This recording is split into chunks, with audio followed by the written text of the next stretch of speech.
ওয়াইসুল কারনীর নাম শুনে নাই, নাম জানে না এমন মুসলমানই তো নাই। ওয়াইসুল কারনী রহমতুল্লাহ আলাইহি নবীজির এক আশিক, নবীজির যুগ পাইছেন কিন্তু নবীজিকে দেখেন নাই, দেখতে পারেন নাই, নবীজির সামনে যাইতে পারেন নাই। কেন যেতে পারেন নাই?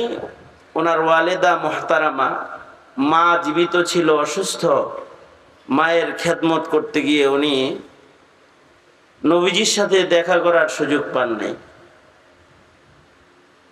বিভিন্ন হাদিসের কিতাবে ঘটনাটা আছে। ইমাম মুসলিম রহমতুল্লাহ আলাইহি মুসলিম শরীফের দ্বিতীয় খণ্ডে বিলকুল শেষ ভাগে ওয়াইসুল কারনী রহমতুল্লাহ আলাইহির এই ঘটনা সুবিস্তারিত উনি আলোচনা করেছেন। তার ভেতরে উনি একটা দামি কথা আনছেন, সেটা হলো এই যে ওয়াইসুল কারনী যদি আসলে জানতো যে নবীর সোহবতের দাম মায়ের খেদমতের চাইতেও যে অনেক বেশি, এটা যদি বুঝতো আর বুঝা ফেলাইতো, তাহলে যে কোনো অবস্থায় মাকে খেদমতে অন্য কাউকে দিয়ে হলেও একবার হলেও নবীরা এসে দেখে যেত।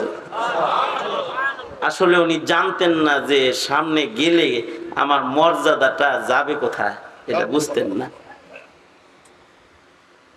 কারণ আল্লাহর রাসূলকে যারা সামনে থেকে একবার দেখছে তারাই তো রাদিয়াল্লাহু আনহুম ওয়া রাজু আনহের সিলের ভিতরে ঢুকে পড়ছে। নবীজির এক নজর দেখছে, এক নজর ইমানের সাথে দেখছে। নবীজির সামনে সামান্য সময় বসছে, নবীজির সাক্ষাৎ পাইছে, তো তার নামটা সাহাবীর লিস্টে চলে গেছে। আল্লাহু আকবার বলেন। সাহাবীর লিস্টে চলে গেছে। একজন সাহাবীর মূল্য কত, দাম কত?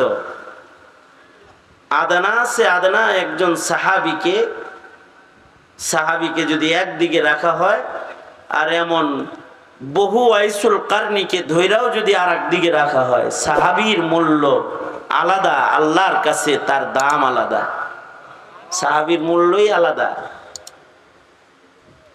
অবশ্য ওয়াইসুল কারনী রহমতুল্লাহ আলাইহির একটা শান হলো যে আল্লাহর রাসূল সাল্লাল্লাহু আলাইহি ওয়াসাল্লাম নিজের গায়ের জুব্বা ওয়াইসুল কারনীকে মৃত্যুর আগে হাদিয়া হিসেবে দিয়ে গেছেন যে আমার এই জামাটা ওয়াইসুল কারনীকে দিবা। দ্বিতীয় নাম্বার আর একটা শান হলো ওয়াইসুল কারনী যে তার ওয়ালিদার খেদমতের কারণে আল্লাহর কাছে আলাদা দামি হয়েছেন, যে তিনি মুস্তাজাবুদ দাওয়া হয়ে গেছেন, ওনার দোয়া কবুল হয়। এজন্য আল্লাহর রাসূল সাল্লাল্লাহু আলাইহি ওয়াসাল্লাম ওয়াইসুল কারনীকে দিয়ে উম্মতের জন্য দোয়া করাইতে বলছেন, এবং হযরত ওমরকে বলেছেন তুমিও তার কাছ থেকে দোয়া নিবা। এই যে দোয়া নিতে বলছেন হযরত ওমর রে, এই কারণে কিন্তু ওয়াইসুল কারনী ওমরের চাইতে বেশি দামি না, অথবা ওমর তো দূরের কথা, আদনা সাহাবী হযরতে ওয়াহশী রাদিয়াল্লাহু আনহু কেউ যদি একদিকে রাখা হয়, এমন ওয়াইসুল কারনী হাজার আর একদিকে রাখলে সাহাবীর মূল্য হবে না, সাহাবীর দাম তো আলাদা।